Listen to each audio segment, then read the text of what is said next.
जय हिंद दोस्तों, आप सभी का स्वागत है आपके इस यूट्यूब प्लेटफॉर्म पर। आज हम 9 जनवरी 2024 का करंट अफेयर डिस्कस कर रहे हैं।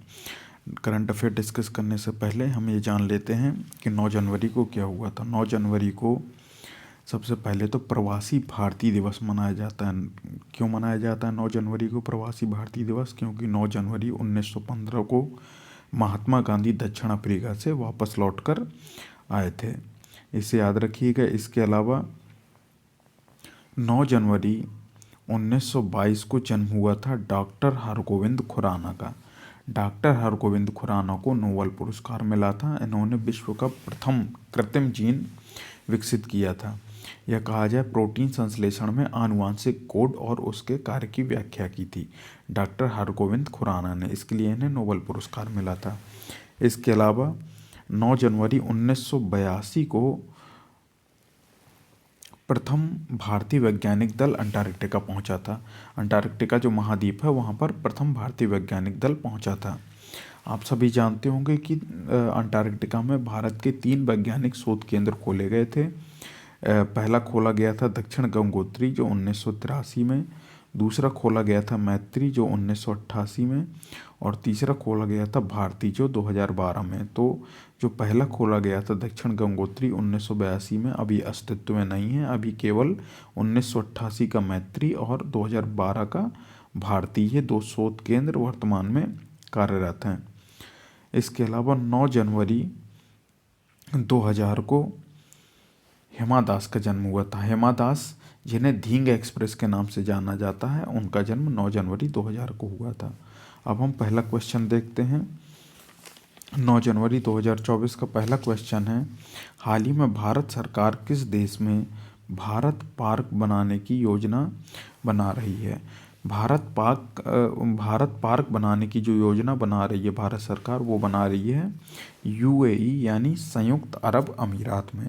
कहाँ पर? संयुक्त अरब अमीरात में भारत पार्क बनाने की योजना बना रही है भारत सरकार। कुछ हम पॉइंट देख लेते हैं। यूएई से संबंधित यानी संयुक्त अरब अमीरात से संबंधित पॉइंट है। भारत और यूएई के बीच डेजर्ट साइक्लोन 2024 सैन्य अभ्यास राजस्थान में आयोजित किया गया। राजस्थान में कब आयोजित किया गया? मतलब ये इसका आयोजित किया गया, उद्घाटन किया गया है। अभी ये लगातार चल रहा है। कब से कब तक चलेगा ये चलेगा 2 जनवरी से 15 जनवरी तक। 2 जनवरी से 15 जनवरी तक ये जो युद्धाभ्यास है डेजर्ट साइक्लोन, ये भारत और यूएई के बीच चलेगा। कहाँ पर? राजस्थान में। इसके अलावा प्रधानमंत्री मोदी, मतलब भारतीय जो प्रधानमंत्री नरेंद्र मोदी हैं, वो अबू धाबी में BAPS हिंदू मंदिर का उद्घाटन करेंगे। अगर हम बात करें BAPS हिंदू मंदिर के बारे में, तो इसका उद्घाटन प्रधानमंत्री नरेंद्र मोदी 14 फरवरी 2024 को करेंगे। और ये मंदिर कहाँ पर स्थित है? ये मंदिर है अबू धाबी में। इसके निर्माण में लगभग 700 करोड़ रुपए खर्च हुए हैं। इसके अलावा अगला पॉइंट है, दुनिया के सबसे बड़े सिंगल साइट सौर ऊर्जा संयंत्र का उद्घाटन यूएई में किया गया। अगर हम बात करें, हम आपको पहले ही बता चुके हैं इस सिंगल साइट सौर ऊर्जा संयंत्र के बारे में। इसका नाम क्या है? Al Dhafra solar photovoltaic independent power project. क्या नाम है? Al Dhafra solar photovoltaic independent power project नाम है। और ये अबू धाबी से लगभग 35 किलोमीटर दूर पर स्थित है। अब हम अगले प्रश्न पर चलते हैं। अगला प्रश्न है, हाल ही में विश्व युद्ध अनाथ दिवस कब मनाया गया? अगर हम विश्व युद्ध अनाथ दिवस के बारे में बात करें तो ये मनाया गया है 6 जनवरी को। ये विश्व युद्ध अनाथ दिवस क्यों मनाया जाता है? इसका उद्देश्य है कि युद्ध के कारण जो भी अनाथ हो गए हैं लोग, उनकी चुनौतियों और अनुभव के बारे में जागरूकता बढ़ाने के लिए ये विश्व युद्ध अनाथ दिवस मनाया जाता है। कुछ हम और इम्पोर्टेंट डेज देख लेते हैं। 1 जनवरी को DRDO का 66वां स्थापना दिवस मनाया गया। 3 जनवरी को international mind body wellness day मनाया गया। 4 जनवरी को मनाया जाता है विश्व ब्रेल दिवस। विश्व ब्रेल दिवस की थीम जो थी इस बार की 2024 के लिए, वो थी empowering through inclusion and diversity. क्या थी? Empowering through inclusion and diversity. ये विश्व ब्रेल दिवस की 2024 के लिए थीम थी। और विश्व ब्रेल दिवस कब मनाया जाता है? 4 जनवरी को। और 4 जनवरी को ही क्यों मनाया जाता है? क्योंकि ब्रेल लिपि की खोज करने वाले लुई ब्रेल, उनका जन्म हुआ था 4 जनवरी को। अगला देख लेते हैं, 5 जनवरी को क्या मनाया जाता है? 5 जनवरी को मनाया जाता है राष्ट्रीय पक्षी दिवस। अब हम अगले प्रश्न पर चलते हैं। अगला प्रश्न है, हाल ही में किस राज्य के डोंगरिया कोंद साल को जीआई टैग मिला है? डोंगरिया कोंद साल क्या है? वैसे इस साल का नाम डोंगरिया कोंद नहीं है, इस साल का नाम है डोंगरिया कोंद साल कपड़ा गंडा, नाम है पूरा। डोंगरिया कोंद साल कपड़ा गंडा साल कहा जाएगा इसको। इसको हाल ही में जीआई टैग मिला है। ये कहाँ का है? ये उड़ीसा का है। उड़ीसा के रायगढ़ जिले के कपड़ा गंडा साल को जीआई टैग दिया गया है, इसे याद रखिएगा। कुछ हम इम्पोर्टेंट पॉइंट देख लेते हैं उड़ीसा से संबंधित। इससे पहले, ओडिशा के मुख्यमंत्री कौन है? ओडिशा के मुख्यमंत्री हैं नवीन पटनायक। आप लोग को राज्यपाल के बारे में बताना है कि ओडिशा के राज्यपाल कौन है। हमने आपको बताया था वैसे ओडिशा के नए राज्यपाल नियुक्त हुए हैं, अभी दिसंबर में ही नियुक्त किया गया, दिसंबर में, अक्टूबर या नवंबर में नियुक्त, शायद अक्टूबर में नियुक्त किया गया है। तो आप लोग कमेंट सेक्शन में बताइएगा कौन है ओडिशा के राज्यपाल। कुछ पॉइंट हम ओडिशा से संबंधित देख लेते हैं। ओडिशा की मनीषा पाड़ी को भारत की पहली वुमेन एड डी कैंप मतलब एडीसी बनाया गया। हमने आपको बताया था कि मनीषा पाड़ी भारतीय वायुसेना में स्क्वाड्रन लीडर के पद पर तैनात है। इन्हें पहली वुमेन एडीसी बनाया गया है। एशिया के सबसे बड़े ओपन एयर वार्षिक व्यापार मेले बाली यात्रा का उद्घाटन कटक उड़ीसा में हुआ। ये जो बाली यात्रा है, इसका उद्घाटन फिलहाल नवंबर 2023 में कहाँ पे हुआ था? कटक उड़ीसा में हुआ था। अगला पॉइंट है, ओडिशा के केंद्रपाड़ा रसबली को जीआई टैग मिला। केंद्रपाड़ा रसबली क्या है? केंद्रपाड़ा जिले में एक रसबली नाम से मिठाई बनती है जिसे जीआई टैग मिला है। अगर हम रसबली की शुरुआत की बात करें तो ये 1761 में इसकी शुरुआत मानी जाती है। अगले प्रश्न पर चलते हैं। अगला प्रश्न है, हाल ही में किसे Order of the British Empire से सम्मानित किया गया है? अगर हम Order of the British Empire से बात करें किसे सम्मानित किया गया है, तो ये सम्मानित किया गया है एंड्रियन क्रूज को। Order of the British Empire से सम्मानित किया गया है एंड्रियन क्रूज को। तो याद रखिएगा, एंड्रियन क्रूज को Order of the British Empire से सम्मानित किया गया है। कुछ हम पॉइंट देख लेते हैं कि कुछ पुरस्कार कौन सा पुरस्कार किसे दिया गया है। तो प्रसिद्ध बंगाली लेखक शीर्षेंदु मुखोपाध्याय को 2023 का कुवेम्पू राष्ट्रीय पुरस्कार दिया गया। किसको? प्रसिद्ध बंगाली लेखक है शीर्षेंदु मुखोपाध्याय को दिया गया है 2023 का कुवेम्पू राष्ट्रीय पुरस्कार। इसके अलावा एम.एस. स्वामीनाथन पुरस्कार से वी.आर. कंबोज को सम्मानित किया गया है। वी.आर. कंबोज क्या है? वी.आर. कंबोज चौधरी चरण सिंह हरियाणा कृषि विश्वविद्यालय के कुलपति हैं। इसके अलावा इसरो के वी.आर. ललितांबिका जैन को फ्रांस के सेवेलियर पुरस्कार से सम्मानित किया गया है। अगला पॉइंट देख लेते हैं। अगला पॉइंट है, G20 शिखर सम्मेलन में श्रीनिवास नाइक को ग्लोबल आइकन अवार्ड से सम्मानित किया गया है। G20 शिखर सम्मेलन में श्रीनिवास नाइक को ग्लोबल आइकन अवार्ड से सम्मानित किया गया, याद रखिएगा। रॉयल सोसाइटी ऑफ केमिस्ट्री पुरस्कार सविता लाडेज जी को मिलेगा। किसको दिया गया है ये? रॉयल सोसाइटी ऑफ केमिस्ट्री पुरस्कार सविता लाडेज जी को नामित किया गया है इसके लिए। अगर हम बात करें सविता लाडेज जी, तो ये मुंबई में कॉलेज है उसकी प्रोफेसर हैं। और अगर हम बात करें रॉयल सोसाइटी ऑफ केमिस्ट्री द्वारा इन्हें पुरस्कार दिया गया है। इस पुरस्कार का क्या नाम है, हमें ये भी याद रखना पड़ेगा, इसमें लिख नहीं पाए। तो इस पुरस्कार का नाम है न्योहोम पुरस्कार। क्या नाम है? न्योहोम पुरस्कार। आपसे अगर पूछा जाए कि न्योहोम पुरस्कार किसे मिलेगा, तो आप बताएंगे सविता लाडेज जी को। किसके द्वारा दिया जाएगा? रॉयल सोसाइटी ऑफ केमिस्ट्री के द्वारा। अगले प्रश्न पर चलते हैं। हाल ही में भारत में महिलाओं के लिए शीर्ष शहर 2023 सूचकांक में कौन शीर्ष पर रहा है? मतलब महिलाओं के लिए 2023 में एक सूचकांक निकाला गया जिसमें महिलाओं के लिए शीर्ष शहर किसे चुना गया? तो महिलाओं के लिए अगर हम शीर्ष शहर के बारे में बात करें तो किसे चुना गया है? महिलाओं के लिए शीर्ष शहर बना है चेन्नई। चेन्नई बना है महिलाओं के लिए शीर्ष शहर। अगर हम अब हमने अगले प्रश्न पर चलते हैं। अगला प्रश्न है, हाल ही में भारतीय ओलंपिक संघ ने किसे सीईओ नियुक्त किया है? अगर हम बात करें भारतीय ओलंपिक संघ के बारे में तो भारतीय ओलंपिक संघ ने सीईओ नियुक्त किया है किसे? रघुराम अय्यर को। रघुराम अय्यर को सीईओ नियुक्त किया है। और भारतीय ओलंपिक संघ के अध्यक्ष के बारे में बात करें तो कौन है अध्यक्ष? वर्तमान में पीटी ऊषा भारतीय ओलंपिक संघ की अध्यक्ष हैं और ये पहली महिला अध्यक्ष भी हैं भारतीय ओलंपिक संघ की। अगले प्रश्न पर चलते हैं। अगला प्रश्न है, हाल ही में एनएचपीसी किस राज्य में कुप्पा हाइड्रो स्टोरेज परियोजना का निर्माण करेगी? तो एनएचपीसी कुप्पा हाइड्रो स्टोरेज जो परियोजना है उसका निर्माण कहाँ पर करेगी? उसका निर्माण करेगी गुजरात राज्य में। कहाँ पर करेगी? ऑप्शन नंबर ए हो जाएगा गुजरात राज्य में। गुजरात राज्य में कुप्पा हाइड्रो स्टोरेज परियोजना के लिए 4,000 करोड़ रुपए का निवेश करेगी NHPC.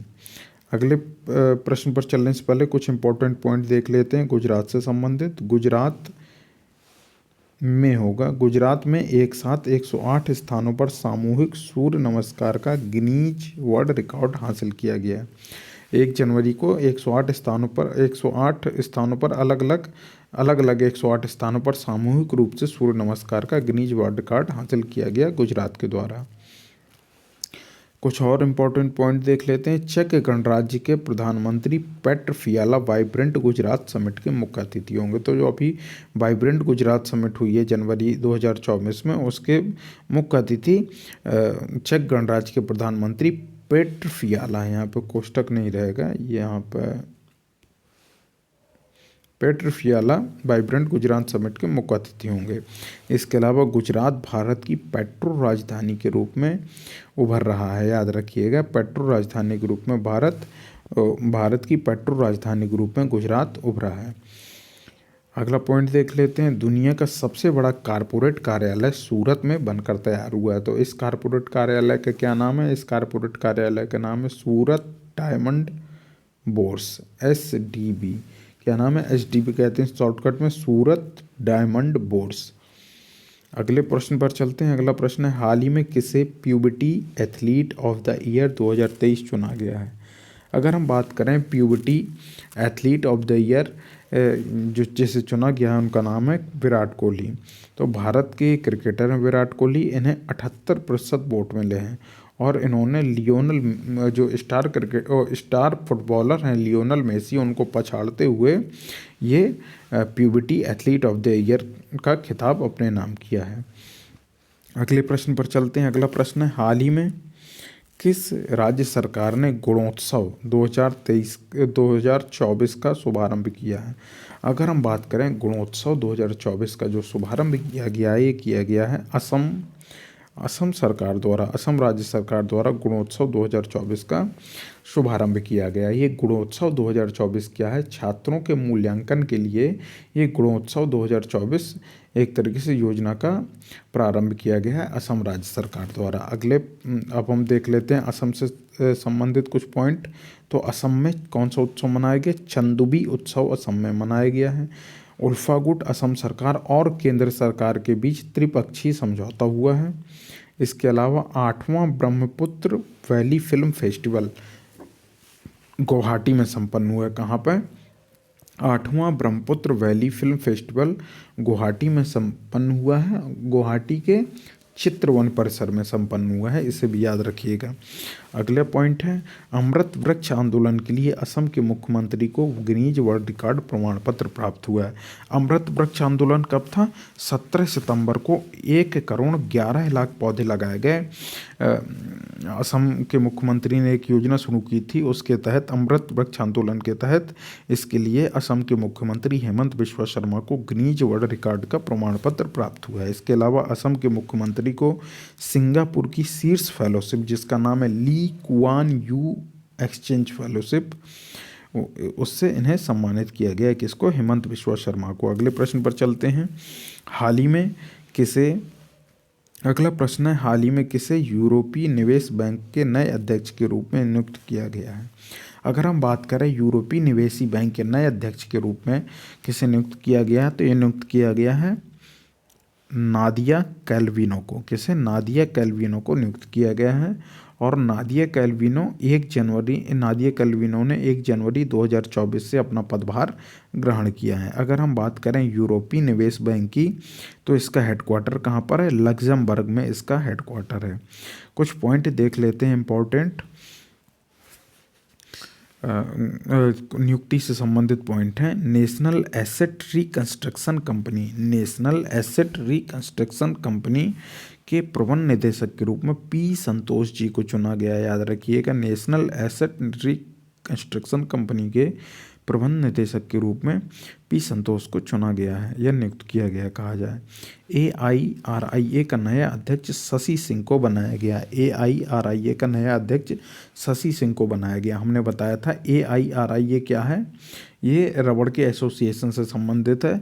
All India rubber institute कुछ ऐसे ये एसोसिएशन करके, फिलहाल आप लोग देख लीजिएगा, हमने पहले आपको बताया हुआ है। AIRIA का फुल फॉर्म, ये रबर का कोई एसोसिएशन है ऑल इंडिया लेवल पर। अगले पॉइंट को देख लेते हैं। 16वें वित्त आयोग का चेयरमैन अरविंद पनगड़िया को बनाया गया। अरविंद पनगड़िया नीति आयोग के पूर्व उपाध्यक्ष रह चुके हैं और ये शायद कोलंबिया यूनिवर्सिटी में प्रोफेसर भी हैं। और 15वें वित्त आयोग के चेयरमैन कौन थे? NK सिंह थे। और पहले वित्त आयोग के चेयरमैन आप सभी को कमेंट सेक्शन में कमेंट करके बताना है। अगला पॉइंट है, राष्ट्रीय कानूनी सेवा प्राधिकरण नालसा का कार्यकारी अध्यक्ष संजीव खन्ना जी को चुना गया। जस्टिस संजीव खन्ना कहना ज़्यादा उचित रहेगा। इसके अलावा अगला पॉइंट है, संजय जसजीत सिंह ने पश्चिमी नौसेना कमान का कार्यभार संभाला है। अगला प्रश्न, उससे पहले दोस्तों, अगर आपने अभी तक हमारे इस YouTube चैनल को सब्सक्राइब ना किया हो तो प्लीज़ सब्सक्राइब करके बेल आइकन जरूर दबा लीजिए। और आप हमारे सोशल मीडिया प्लेटफॉर्म से जुड़ सकते हैं, उन सभी की लिंक हमारे इस YouTube चैनल के वीडियो के डिस्क्रिप्शन बॉक्स में आपको मिल जाएगी। अगर आप हमारे फेसबुक प्रोफाइल में देख रहे हैं इस वीडियो को, तो आप हमारे इस वीडियो को शेयर, कमेंट और लाइक भी करिए, जिससे ज़्यादा से ज़्यादा लोगों तक हमारा ये वीडियो पहुंच सके। अब अगला प्रश्न देखते हैं। अगला प्रश्न है, हाल ही में NCC गणतंत्र शिविर 2024 का उद्घाटन किसने किया है? अगर हम बात करें NCC गणतंत्र शिविर 2024 का उद्घाटन, तो ये किसने किया है? ये जगदीप धनखड़ जी ने किया है। अगर हम जगदीप धनखड़ जी के बारे में बात करें तो ये भारत के 14वें उपराष्ट्रपति हैं। और ये जो NCC गणतंत्र दिवस है, इसका उद्घाटन कब किया गया? 5 जनवरी को किया गया और इसका समापन 28 जनवरी को होगा। अगले प्रश्न पर चलते हैं। अगला प्रश्न है, हाल ही में कौन सा देश अगले 10 वर्षों में भारत को 10,000 मेगावाट बिजली का निर्यात करेगा? अगर हम बात करें 10,000 मेगावाट बिजली का निर्यात अगले 10 वर्षों में कौन करेगा? ये करेगा नेपाल। हमारा पड़ोसी देश नेपाल हमें 10,000 मेगावाट का बिजली का निर्यात करेगा। ये भारत और नेपाल के बीच एक द्विपक्षीय समझौता हुआ है जनवरी 2024 में, उसके तहत तय किया गया है। अगला प्रश्न है, अगले प्रश्न पर चलने से पहले कुछ पॉइंट देख लेते हैं। गाई जात्रा उत्सव कहाँ पर मनाया गया? नेपाल में। अगर आपसे पूछा जाए कि गाई जात्रा उत्सव कहाँ मनाया जाता है, तो आप बताएंगे नेपाल में। इसके अलावा आधिकारिक तौर पर समलैंगिक विवाह का पंजीकरण करने वाला पहला दक्षिण एशियाई देश कौन बना है? ये नेपाल बना है। आधिकारिक तौर पर समलैंगिक विवाह का पंजीकरण करने वाला पहला दक्षिण एशियाई देश नेपाल बना है। इसके अलावा अगला प्रश्न है, हाल ही में कौन एशियाई विकास बैंक के कार्यकारी निदेशक बने हैं? अगर हम बात करें एशियाई विकास बैंक के कार्यकारी निदेशक के बारे में, तो ये बने हैं श्री विकासशील जी को एशियाई विकास बैंक या एशियन डेवलपमेंट बैंक कहें, शॉर्टकट में ADB भी कहते हैं, इसके कार्यकारी निदेशक के रूप में नियुक्त किया गया। अगर हम ADB के बारे में बात करें तो ये 19 दिसंबर 1966 को शुरू किया गया था और इसका जो हेडक्वार्टर है वो है फिलीपींस की राजधानी मनीला में। अगले प्रश्न पर चलते हैं। अगला प्रश्न है, हाल ही में महिलाओं के खिलाफ अपराध की 50% से अधिक शिकायतें किस राज्य में दर्ज की गई हैं? तो जो अभी रिपोर्ट आई है उसके तहत महिलाओं के खिलाफ जो कुल अपराध हुए हैं उसकी 50% से अधिक शिकायतें किस राज्य में दर्ज की गई हैं? यह है उत्तर प्रदेश में दर्ज की गई हैं। अगर हम उत्तर प्रदेश के बारे में बात करें तो राजधानी लखनऊ है, वर्तमान में मुख्यमंत्री योगी आदित्यनाथ हैं और राज्यपाल हैं श्रीमती आनंदीबेन पटेल। कुछ हम और इम्पोर्टेंट पॉइंट देख लेते हैं उत्तर प्रदेश से संबंधित। भारत के पहले पूर्ण गर्ल सैनिक स्कूल का उद्घाटन मथुरा में किया गया और ये उद्घाटन किसने किया? भारत के रक्षा मंत्री राजनाथ सिंह के द्वारा इसका उद्घाटन किया गया।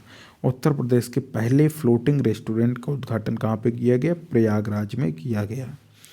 इसके अलावा उत्तर प्रदेश सरकार ने आपदाओं की पूर्व चेतावनी के लिए राहत वाणी केंद्र को लॉन्च किया। कहाँ पे किया है? लखनऊ में किया है।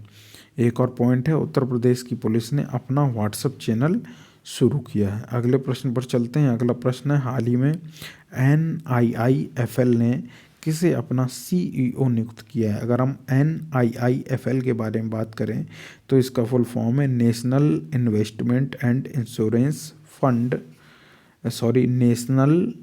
Investment and infrastructure fund limited. क्या है? NIIFL का full form national investment and infrastructure fund limited, ये इसका फुल फॉर्म है, याद रखिएगा। और इसके CEO बने हैं संजीव अग्रवाल जी बने हैं और ये अपना पदभार कब ग्रहण करेंगे? फरवरी 2024 में अपना पदभार ग्रहण करेंगे। तो दोस्तों, आज का ये 9 जनवरी का करंट अफेयर पूरा हो गया है। इसके अलावा थोड़ी देर बाद आपको 10 जनवरी का करंट अफेयर और 11 जनवरी के करंट अफेयर के 2 अलग अलग वीडियो मिल जाएंगे। तो दोस्तों, अगर आपने अभी तक हमारे इस यूट्यूब चैनल को सब्सक्राइब नहीं किया है तो प्लीज़ सब्सक्राइब जरूर करिए और ज़्यादा से ज़्यादा इस वीडियो को शेयर करिए और आप हमारे सोशल मीडिया प्लेटफॉर्म से ज़रूर जुड़िए। तो दोस्तों, अब हम अपने नेक्स्ट वीडियो में मिलते हैं। जय हिंद, जय भारत।